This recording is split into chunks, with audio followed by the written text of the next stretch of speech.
This is the 10% Happier Podcast. I'm Dan Harris.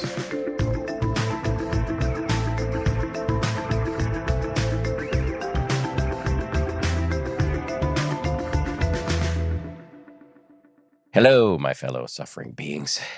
Sometimes I think about the fact that the Buddha has near universal name recognition. I mean, there are statues of the guy in spas and restaurants and in everybody's backyard, and yet most people know almost nothing about who he actually was, or more importantly, what he actually taught. As a friend of mine recently joked, it's like there's an inverse relationship between the Buddha's Q rating and what most people actually know about him. If you want to get to the core of what the guy taught, perhaps a great place to start would be something called the Eightfold Path. As many of you know, the Buddha liked to make lists as teaching tools, and one of, if not the most important list, is the Eightfold Path. It's an 8-part recipe, essentially, for doing life better. Today, we are launching a 3-part series on this 8-part list. Why only 3 parts for the series is a pretty good question, and there's actually a pretty good answer. The Eightfold Path is often divided into 3 chunks or buckets. So we're going to bring on master meditation teachers to walk us through each of these 3 buckets. We're going to kick things off today with DaRa Williams, about whom much more in a moment. Next Wednesday, we'll do part 2 with Eugene Cash, and we will wrap things up in 2 weeks with the great Joseph Goldstein. As I mentioned on Monday, as you may have heard, we're running an experiment for the month of May. We're launching 2 concurrent series. We're going to do some weaving here. Every Monday, we're doing a series we're calling Boldface, where we interview celebrities who are brave enough to talk about the darkest shit in their lives. And then on Wednesdays, we're going to go Deep Dharma. So hit me up on Twitter, actually. I'd be very curious to hear if any of you have feedback on how this strategy is working or whether it's working. You can also comment through our website.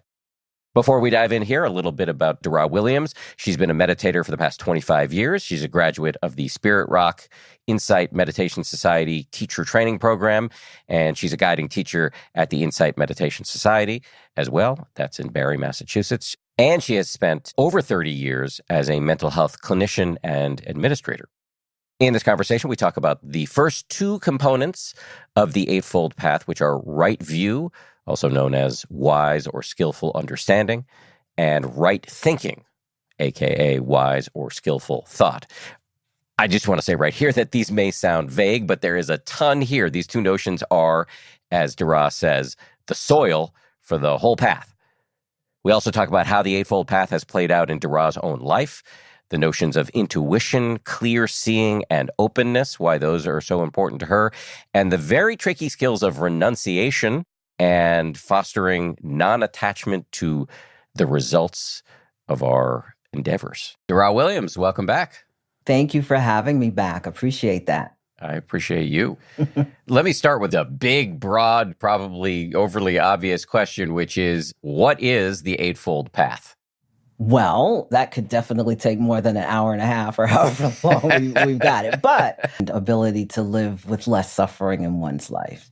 So that's what the Eightfold Path is. It's kind of circuitous within the 4 Noble Truths, and the 4 Noble Truths being within the Eightfold Path. So it's kind of like if you're working with this, you can't miss it. You're going to hit everything you need to hit at some point. The Buddha was all about lists on lists on lists. For sure. You've used words like liberation, freedom, and one can understand the Eightfold Path as a kind of a recipe for enlightenment. However, there are for sure listeners to this show who either don't believe in enlightenment, don't know what that means, don't care. So for those folks, I guess you could say that we could think about the Eightfold Path as just a recipe for living a happier life. Absolutely. And when I use the word liberation, I am not necessarily speaking to just a realization of nibbana, as many people who are in-depth Dharma practitioners and followers believe in. I'm literally talking about liberation from pain and suffering. Regardless of what your belief systems are, we're all moving through life with challenges in relationship to lots of suffering, whether it be minuscule and on the small level, like that slight dissatisfaction with the way things are or wanting something to be different, or the bigger things like illness or loss or death or, these kinds of things that cause us to have pain and suffering. It's relevant regardless of what the level of engagement with Dharma or Buddhism is. Well said. Now, I am definitely not an expert in the Eightfold Path, but if memory serves, the 8 entries in the list are often divided up into 3 groups. We're going to focus today on the first 2, which comprise their own group. But can you just kind of walk us through the groupings overall so we can get a familiarity with the entire landscape, and then we'll dive in on the first 2? So the first 2 of the Eightfold Path are skillful or wise understanding and skillful or wise thinking. The second basket is skillful or wise speech, skillful or wise action, or skillful or wise livelihood. And as you can hear, that basket has a lot of action in it, has a lot of movement in it in terms of practice. And then the third basket is skillful or wise effort, skillful or wise mindfulness, and skillful or wise concentration. And as people hear this, it might be useful to try on those 3 words, right, skillful, and wise, and see what reverberates or aligns with your nervous system in terms of being the most useful way to understand the baskets and relate to them and access them. These baskets, I understand the second basket and the third basket. The second basket is really around ethics, speech, and action, and how you make your living. The third basket seems to me about, meditation practice, concentration, mindfulness. Mm-hmm. So how do we understand this first basket that we're going to talk about today? What did the Buddha mean by thinking specifically? I think a lot of people might say to themselves, I thought, in Buddhism, you weren't supposed to think that much. Oh, how many times have I heard that? Because you're right. A lot of people do interpret that that's partly what's being taught about it. So, I'll start just by saying that the first 2, view or understanding and thinking, this basket kind of sets the tone or sets the premise for everything that comes after it. The first 2 or the first basket is kind of like the soil, and so you're like prepping, making sure all the minerals are in there, making sure that whatever's needed to grow a healthy plant is in there. So skillful understanding or wise understanding is really about understanding the 4 Noble Truths and understanding the content or the offerings that are Buddhist in nature. It sets the precedence for being able to actually move towards practicing, move towards bringing this into existence in one's own life. Because, if you are not clear, if you don't understand, if you're off view, then whatever you put on top of that is going to be off, kind of like the domino effect. So it's really important to have clear understanding, to have wise view about things, about what you're learning, about what you're experiencing, about various conditions of mind and heart. So that's how I would kind of describe understanding or view.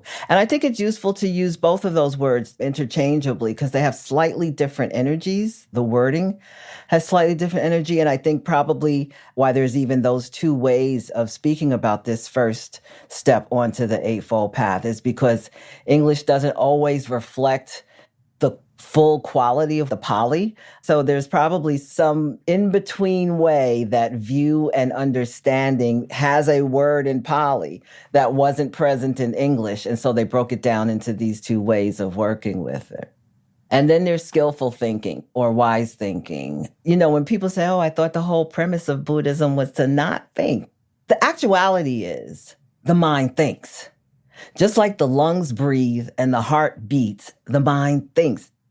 What this whole path is about, but particularly this second step, is training and conditioning the mind to think in skillful ways, to think in ways that are non-harming, to have clarity about things. But it's inevitable. We have a nervous system, we have interaction. It's inevitable that there's going to be thinking.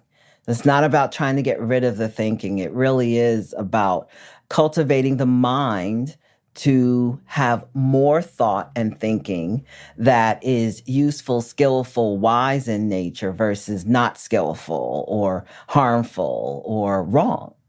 That's how I delineate or start to distinguish those two steps. And you can probably hear as you take some of that in why they are the first two steps. So that as you approach and move through the next six steps, there is some foundation to the mind being clear, to the mind being ready to engage with the other steps. Just to pick up on what you were saying there, we're going to dive much more deeply into right/wise/skillful view and right/wise/skillful thinking. But if I step all the way back and survey the Eightfold Path in its entirety, if I'm hearing you correctly, you were just pretty explicit about this. The Eightfold Path is sort of a guidebook for doing life better. And it gets pretty specific about, speech and action and how to meditate. But you can't really go anywhere if you don't have a compass. And these two beginning aspects of the Eightfold Path are foundational in that way. Exactly. You got it. Yep. Compass, direction. Because you can have all the earnestness of effort, all the aspirations for wanting, but if you don't know where you're going, you're not going to land at the goal. All right. So let's start with view or understanding here.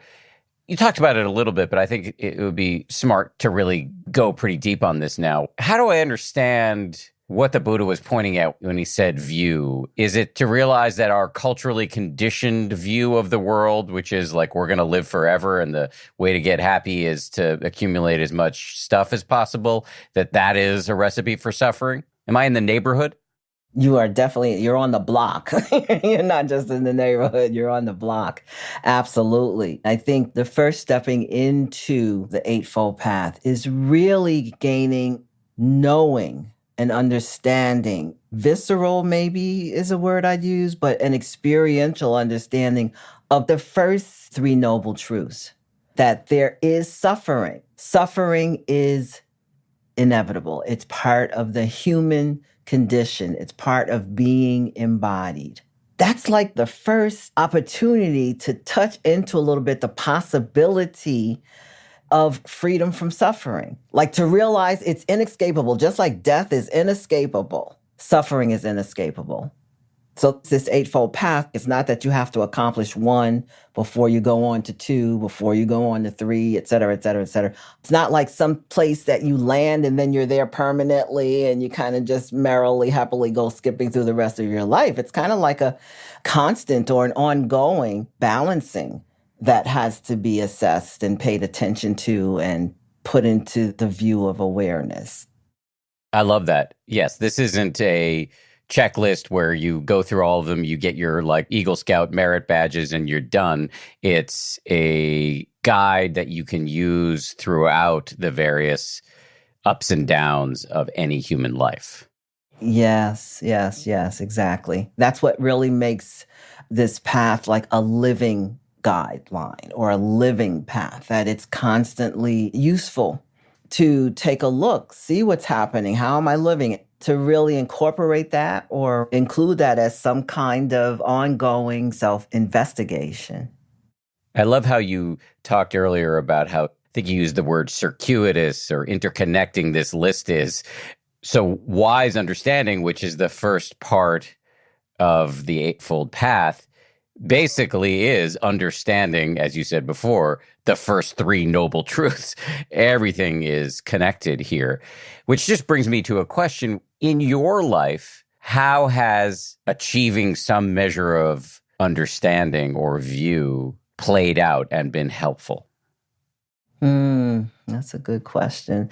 It's a good question because one of the things that's, I won't say a challenge, but that I'm not so quick to bring forward for myself is I'm somebody that experiences life very much from the felt sense way. And so cognitively and intellectually putting words to a lot of my experience doesn't necessarily come easy to me.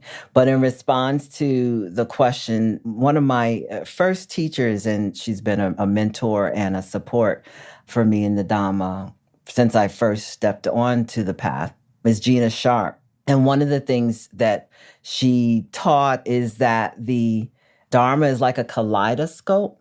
And, when you turn the two parts of the kaleidoscope so that everything falls into focus, And then there's some beautiful picture that you're seeing.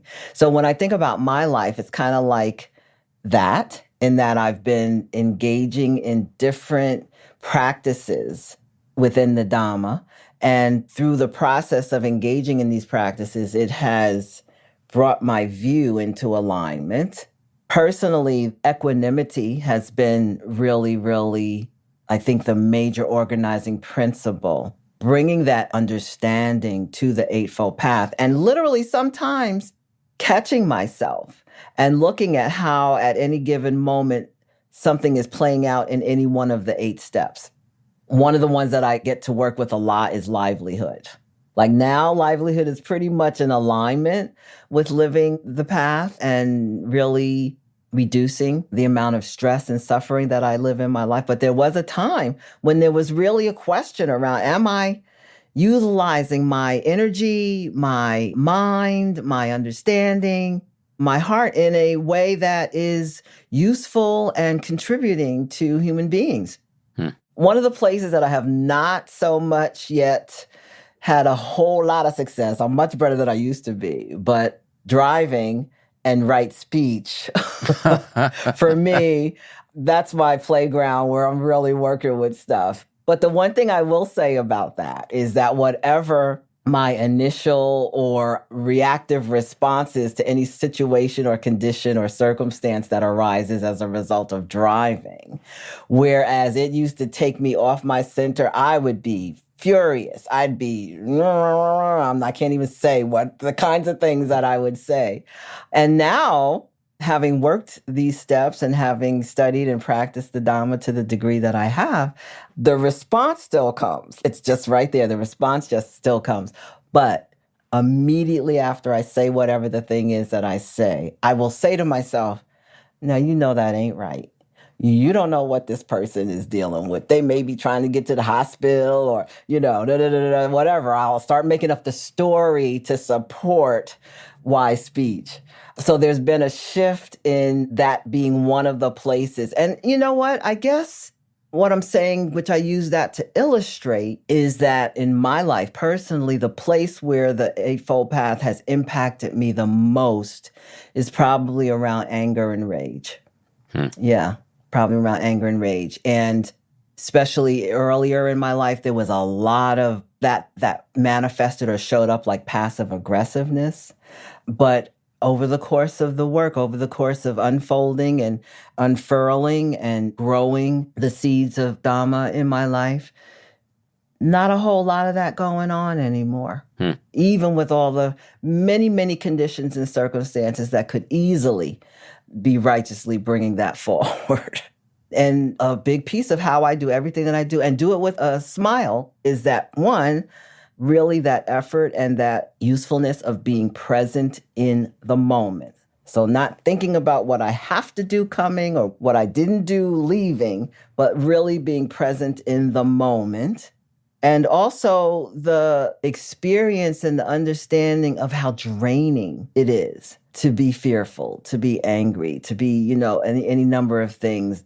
It's really draining. It really takes a lot of energy to entertain those conditions in those states. And I don't really have time for that. But I think cumulatively speaking, pretty much equanimity and balance are the name of the game as I move through each day. And applying equanimity and balance to the Eightfold Path. It's a fantastic insight into how this list has played out in your life. And it's inspiring. I mean, there are a couple things in there that I really resonate with. One is I have my own penchant for anger and rage, and it's just so not helpful for me. And the other is how you talked about how draining it is to be in a state of fear. And I had a conversation with my wife today.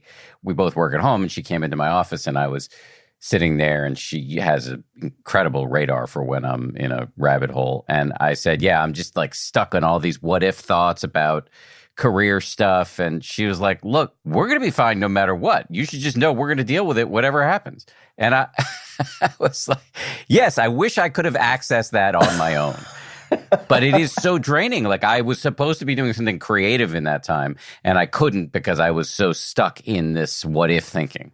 That stuckness or that worry or fear, or it's not about not allowing that to arise if that's the real truth to the moment of what you're experiencing, but it's actually catching yourself and knowing, like I said about the driving, now it's like the minute it's out there, I see it, as opposed to 2 days later, still talking about the guy that was behind me, flashing his lights, trying to get in my trunk, so it's,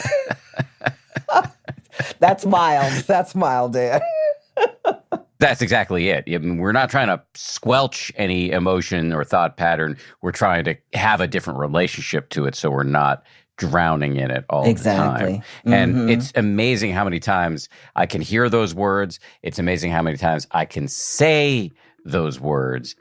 And the need for me to hear and say it over and over again seems to never fully evaporate. Coming up, DaRa Williams talks about intuition, clear seeing, and openness, why these three qualities are important to her, the 4 Brahma Viharas, another 4 qualities that are important to her, and how we can all work to cultivate wise thought. Hey, I'm Brooke. And I'm Arisha. And we're the hosts of Wondery's podcast, Even the Rich, where we bring you absolutely true and absolutely shocking stories about the most famous families and the biggest celebrities the world has ever seen.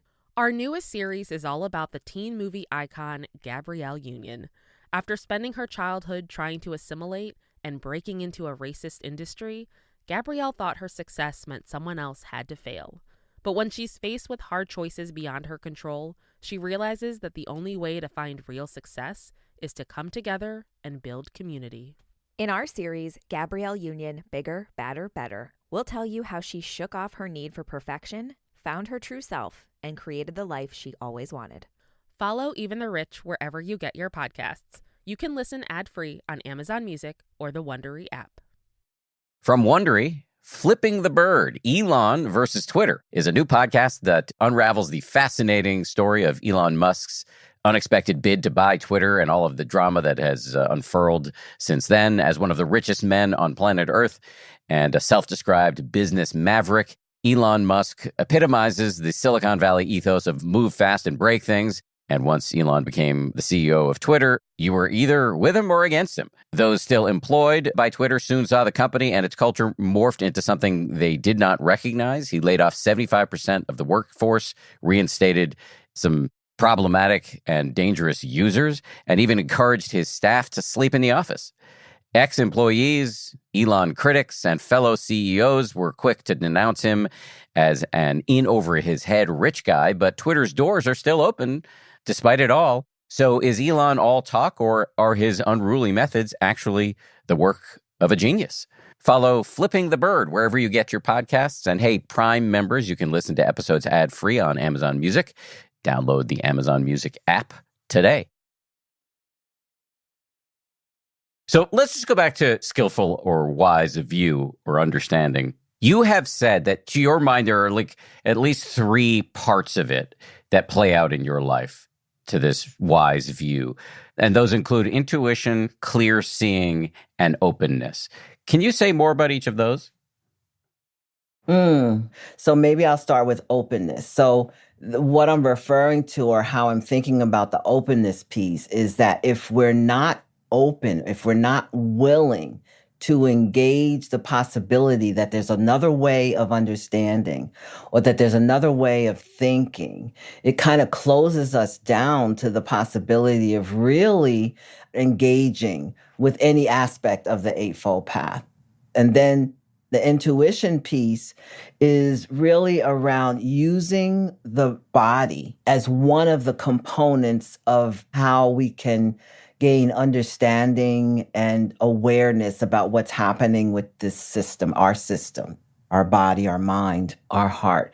And intuition in our culture is not necessarily one of the pieces that are highly developed, like really leaning into and trusting the wisdom and understanding that comes from the intuition, that comes from the felt sense, the pre-verbal, precognitive kind of way of understanding something. If you have the ability to plug in or listen to or acknowledge the information through the body, that's a great support for working the Eightfold Path. Those lead to clear seeing, like not through the lens of the ego, of past experience. Past experience should inform us, but it shouldn't determine action and choices. But I think all three of those, openness, intuition, clear seeing, are important considerations. It might not be something that everybody can plug into, but I think that they're important considerations to support the Eightfold Path. I like this a lot, and I like it in part because it's not an area where I'm particularly strong. So if I'm going to recapitulate it, what you're saying is openness and intuition can help us see things clearly. And I'm curious, how do we go about developing openness and intuition, which one might define as kind of like the intellect that resides south of the neck? That's right. Yeah, that is intuition.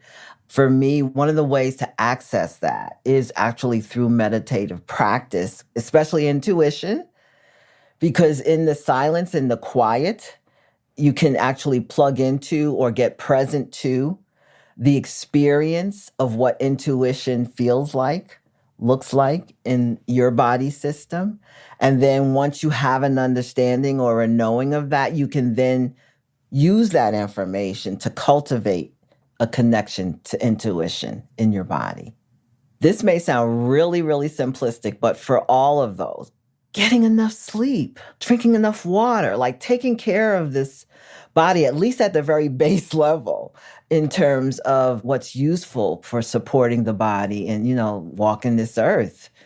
I also said, I know you and I talked about this, I think it was when we were together the last time, because I think I spoke about equanimity then. But the engagement of the Brahma Viharas, like intuition, that's intuition territory, really. Really cultivating our capacity and our internal experience of loving friendliness or loving kindness. Those are two words that are used to describe this non-codependent feeling of wanting people to be well, including ourselves, not just people, like we're in that too. This is not about that today, but I'll just name the other three are compassion, which is not wishing ill to anyone, including oneself, as well as being able to cultivate the capacity to sit beside or be with suffering. And then having the wish or the want for people to not suffer. And then the third heart quality or Brahma Vihara is sympathetic joy, which is taking delight and pleasure in the joy that someone else is experiencing, or actually lending some of your joy to someone else, perhaps, if they're not able to generate it for themselves or bring it into existence for themselves. And then for me, in my personal evolution and in my personal life, the most powerful of the four has been equanimity. And that's what I've based a lot of my whole practice around, regardless of what aspect of practice I might be engaging with at any time. But equanimity, the ability, the capacity to stay in the middle, to be equidistant from suffering and difficulty and elation and joy, but to just be able to stay, Bhikkhu Bodhi says it this way, to be able to stay in the middle. And when I talk to people about equanimity, I describe it as, for many of us, probably I'll include you in this generation. When we grew up, there was such a thing as a seesaw, and we'd be on the seesaw with our friend. And so there's the going up and down, which was fun, but the real fun thing was like trying to get it to stay even with both of you on both sides, and the constant adjustments that had to be made in order for that equanimity, in order for that equal, that straight board. And so I find that the Brahma Viharas, any one of them, certainly all four of them, are a good contribution to any aspect of practice that any one of us might be engaged with, but certainly around those qualities of intuition, clear seeing, and openness. You did a nice description there of the Brahma Viharas. For people who haven't studied or practiced or learned about this in the past, these are just these four mental skills of sort of friendliness, compassion, the ability to take pleasure in other people's happiness and equanimity or balance in the face of whatever is going on that are trainable through forms of meditation. I found that practicing the Brahma Viharas, which roughly translate into the 4 heavenly abodes, which is a kind of grand way of putting it, but you can just think about them as very useful mental skills. I found that practicing mindfulness, which allows me to have self-awareness that includes awareness of like how my body's feeling in any given moment with, and I don't understand exactly the mechanism for this, with, loving kindness, just sort of warming up my whole system, being more friendly as a frosty New Englander that does not come naturally to me, really has improved my intuition, my ability in a moment to see that it's not just what I'm thinking about what's happening, it's also what I'm feeling about what's happening that can guide me. Can you just say a little bit more about how we can practice wise thought? I don't know that you practice wise thought as much, and this may be a matter of semantics, as much as it is that you cultivate wise thought. Because that's what we want to do. We want to cultivate wise thought. And there's 3 aspects of wise thought. So the first aspect of wise thought is renunciation, knowing or touching into the experience of non-addiction. Right? I mean, we can be addicted to anything. It doesn't just have to be drugs or alcohol or gambling or sex or whatever. We can be addicted to work. There's so much that we can be addicted to. It's kind of like one of the components of human nature that lends itself towards causing suffering. So there's this practice of renunciation, understanding that it's a gradual process, and you can maybe begin this practice with using a practice of restraint, practicing the wisdom of the word no, sorry, can't do, won't have, but really practicing the wisdom of no and how that lends itself towards changing habituated patterns that we might have. So there's a little line from Ajahn Chah, who is one of the teachers of many of us that are speaking from the Theravadan or Insight or Vipassana lineage of thinking. And Ajahn Chah was one of the great teachers. And he said, if you let go a little bit, you'll have a little bit of peace. If you let go a lot, you'll have a lot of peace. If you let go completely, you will have complete peace. Your struggles with the world will come to an end. So that's how I hold renunciation. It's really like the letting go, like letting it be, like leaving it alone. We are so inclined towards having, getting, doing more, being more, all of this kind of like never present and satisfied with where we are at any given moment.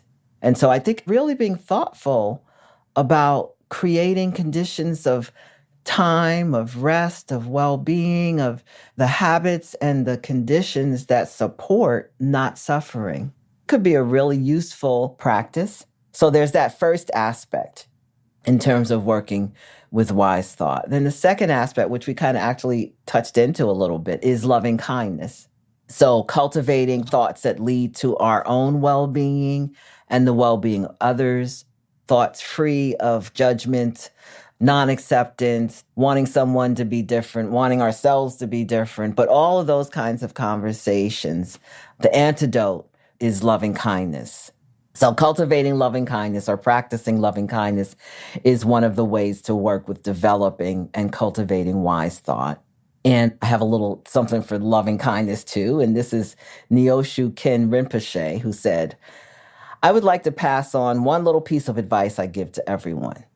Relax. Just relax. Be nice to each other. As you go through life, simply be kind to people. Try to help them rather than hurt them. Try to get along with them rather than fall out with them. With that, I will leave you, and with all my very best wishes. Like, so simple. And then the third aspect that's helpful in cultivating wise thought is practicing compassion.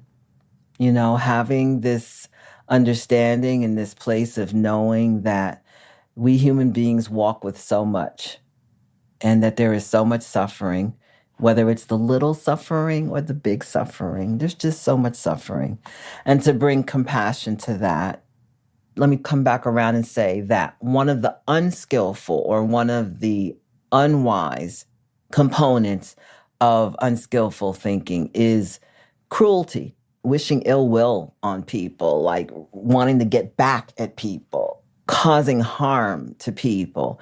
And compassion is the antidote for that. And so we're working with our thoughts such that at some point with practice, the probability is that a skillful thought is going to arise as opposed to an unskillful thought that's going to arise. And so these are kind of like some of the ways to work with thought and that are really useful. And again, it's so interesting. This is just as I'm speaking and as we're here today with each other, just really present to the simplicity of this path, but the real challenge of sustaining and maintaining a foot on the path in the face of all that we are navigating on a daily basis. What I like about this is perfection is not on offer, at least not for most of us, and maybe even not to the enlightened. The Eightfold Path isn't calling on us to be, utterly and unimpeachably immaculate. What right or wise thinking and what I'm hearing you describe as the ways to cultivate it through renunciation, loving kindness, and compassion, what these practices can do, what this cultivation can do, as you have just said, is make it more likely that in any given moment, even when we're at our worst, we might have a skillful thought as opposed to an unskillful thought. Yeah. And every time you have that skillful thought versus an unskillful thought, you're building capacity, you're building muscle, you're building the bridge over less suffering. If you have a skillful thought, you're not going to suffer behind a skillful thought, but you sure as hell going to suffer behind some unskillful thought, whether it's minuscule or big. For me, I'm all about if I don't have to suffer. Just tell me what to do. Just tell me what to do and I will do it. I will practice it. I am interested in not suffering. I share that interest. Coming up, DaRa talks about loving kindness and her own work at boosting that muscle in her own mind. And we also talk about two sometimes tricky concepts for modern Western people, renunciation and not being attached to outcomes.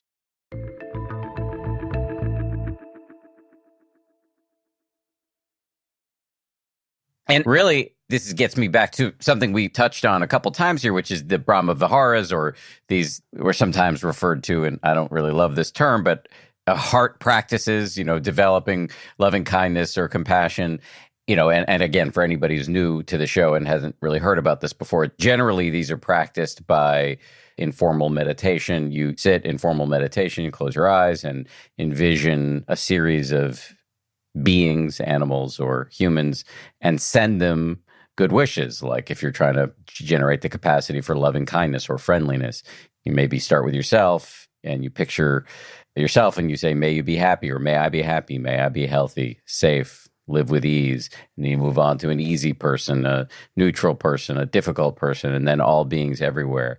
And then for compassion, you may picture somebody who's suffering and say, may you be free from suffering, may you be free from pain. In my opinion, especially for a beginner and a skeptic, it can be a very forced kind of saccharine practice. And yet, as I often say, if you went to a gym as an alien, a new being on this planet, and you saw people running in place for 45 minutes at a time or systematically picking up and putting down heavy objects, that would look forced and strange too, but it does build the body. And these practices build capacities of mind, and they can have a bearing on our thinking. And I believe, as previous guests on the show have pointed out, that there's at least preliminary evidence to show that metta or loving kindness practice, which I have jokingly referred to as Valentine's Day with a gun to your head, this loving kindness practice can reduce bias. And I've seen it in my own life that the more friendliness I have, and on a related note, the more compassion I have, the more tuned in I am to the suffering of others and of my own suffering, the less judgmental I am, the more I see that I'm a mess and therefore everybody's a mess and I don't need to be as judgmental, which, by the way, is a good source of suffering, very reliable source of suffering, being judgmental. So anyway, I'm saying a lot of words in support of your words. Yes, yes. Well, I appreciate that. And you're speaking about training. When you talked about going to a gym, and what are people doing? People are training their bodies, training their hearts, training their good health. We use the word practice a lot, but another useful way to think about it is that we're in a training to bring about conditions that cause less suffering.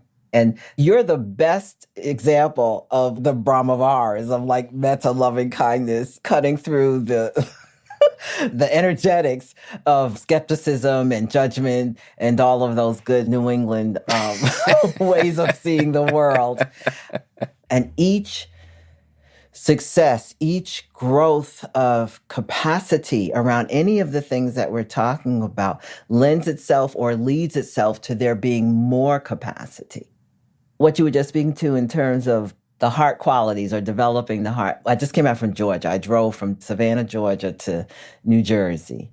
And especially down south, you stop in these out-of-the-way places to get gas, and you go in and you see the cashier. And it like occurred to me as I'm moving along down the south, like, these folks don't even get seen. They're in here, you know, making sure the gas get pumped. I went into this one and there was a young lady. She must have been probably in her mid-20s, maybe even a little bit younger. And I noticed that she had a tint of color in her hair. And I looked her in the eyes, like, I really like that hair color you have.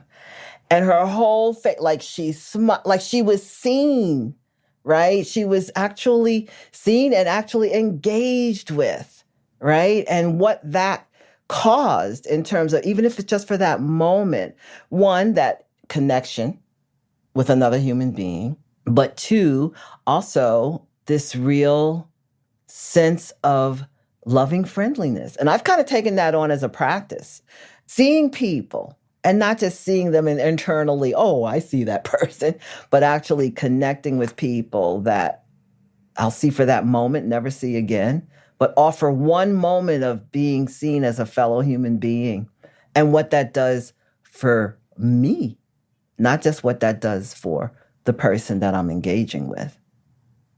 There's a lot of data to support the argument you're making. Not that we need data necessarily, but Barbara Fredrickson, who's been on the show before, wrote a book called Love 2.0, and her evidence base, her research suggests strongly that these micro interactions can really add up to a significant boost in your happiness. And in my experience, practicing loving kindness and compassion formally on the cushion makes me more likely, as somebody who can, you know, spend a lot of his time with his head up his own ass, makes me much more likely to see people I otherwise would have ignored. And that is good for them, I think, but I know that it's good for me.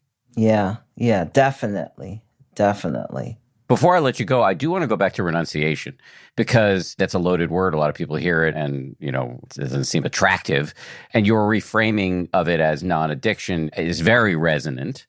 And yet when I hear quotes like the one you read from Ajahn Chah, that, you know, a little bit of letting go will give us a little bit of happiness or peace, and then a lot of letting go will give us a lot of peace, and then complete letting go will lead to complete peace. It sounds right. And yet, you know, I don't know how to practice that, because, you know, I have a 7-year-old son. I'm definitely not going to practice non-attachment to him. And I love my cats and my wife and my friends. And, you know, I'm pretty attached to this house we live in. How do I begin to make inroads here? So non-attachment to outcome as opposed to person or cat or house or son. So we're kind of moving a little bit into the domain of trust and faith, that when you are engaged in actions, practices, ways of living that foster and cultivate well-being, reducing suffering for self and others, automatically to trust that the outcome of some circumstance, situation, or condition, it's out of our control anyway. right? And so being loving towards your wife, being loving towards your son, being loving towards your cow, I'm a cat person too, appreciating your home, your house, bringing all of this goodness in relationship to your relationships, to things. But really, when you get to the end point, at some point you have to let it go. You know, knowing that you've done all that you could do to cultivate goodness, to cultivate well-being. So there's another word that I'm going to throw in here in relationship to the non-addiction and renunciation, and that's generosity. And like generosity and appreciation for the goodness in life, for the goodness in others. That's really how you begin to practice that. I mean, the core, the bottom line to addiction is us trying to make things good. So to cultivate goodness in a skillful way, not in an artificial way, is one of the goals. So one of the places to start might be to investigate what are the meanings or what is the understanding in relationship to the word renunciation. What does it generate in your body? What does it generate in your mind? To actually become intimately aware of where you are in relationship to renunciation. And then you can start to see, okay, well, I can just let that go. I no longer need that belief. Or you can say, oh, I may need to deconstruct this a little bit. You'll be able to delineate and determine for yourself if there's anything to be done about it. I think you put your finger on something important because I wasn't really aware of it until you pointed it out. But I think there's a misunderstanding because when I hear complete letting go, I guess I imagine just not giving a shit. Mm-hmm. And that's not the case at all. It's actually you care very much. But you care for creating well-being for self and others. Yeah, so for in my life, I can love that we have this house, but not be attached to us having it forever. I can love my wife and my child and my cats, but not expect that they're going to be here forever or that our relationship is going to be this way forever. And that's a healthier way to relate in a world that is hardwired for impermanence and chaos. Exactly. This understanding or this fact is that everything is impermanent. And that's painful. That causes challenge. When we're able to let go, when we let things be, it can support even deeper levels of love, of appreciation and generosity, because there's no attachment to the outcome. Is there something I should have asked but failed to ask? No, I don't think there's anything you failed to ask. I appreciate, and I know this is known by your listeners, and new people will see this if they didn't catch it today, but that you're just a person that's very transparent and authentic about being human. And I can appreciate that. And it's actually the fodder for great depth of learning to be able to be that transparent and forthcoming with who you are. And so the only thing I'd kind of come back around to is, lighten up, because there's a lot to be heavy about. And so the conditions that support well-being, that support the access to energy and effort to engage the Eightfold Path, to really play it out, to really work with it, are the conditions of kind of lightening up and relaxing a little bit and bringing the mind to pay attention to what's happening for you as you engage with each step along the way. I've said this before, but the common denominator among all of the great spiritual practitioners or meditators or teachers, whatever you want to call it, having conducted hundreds of interviews on the show, and I would definitely put you in the category here, the virtues of which I'm about to extol. The common denominator of all the great meditation teachers that have come on the show is they do not take themselves too seriously. They have a sense of humor. That doesn't mean they're trying to crack jokes all the time, but if you're sitting for hours and looking at your mind, eventually you're going to have to start laughing. You got it. That is for sure. That is for sure. DaRa, it's always such a pleasure to talk to you. I really appreciate your time. Thank you, Dan. Thank you very much for coming on. Thanks again to DaRa. Thanks as well to you for listening. Really appreciate your ears. And finally, thanks to everybody who works so hard on this show. 10% Happier is produced by Justine Davey, Gabrielle Zuckerman, Lauren Smith, and Tara Anderson. DJ Kashmir is our senior producer. Marissa Schneiderman is our senior editor, and Kimmy Regler is our executive producer. Scoring and mixing by Peter Bonaventure of Ultraviolet Audio. We'll see you all on Monday for a brand new episode. We're going back to the celebs, and we've got a great one coming up on Monday. Neil deGrasse Tyson, the super famous, deservedly so, astrophysicist. And don't forget, we're going to be continuing with this Eightfold Path series. Next Wednesday, it's Eugene Cash. After that, it's Joseph Goldstein.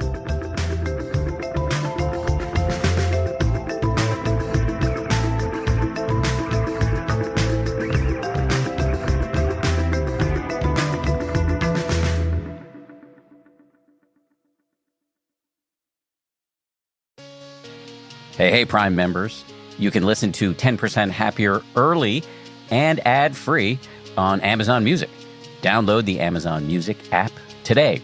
Or you can listen early and ad-free with Wondery Plus in Apple Podcasts.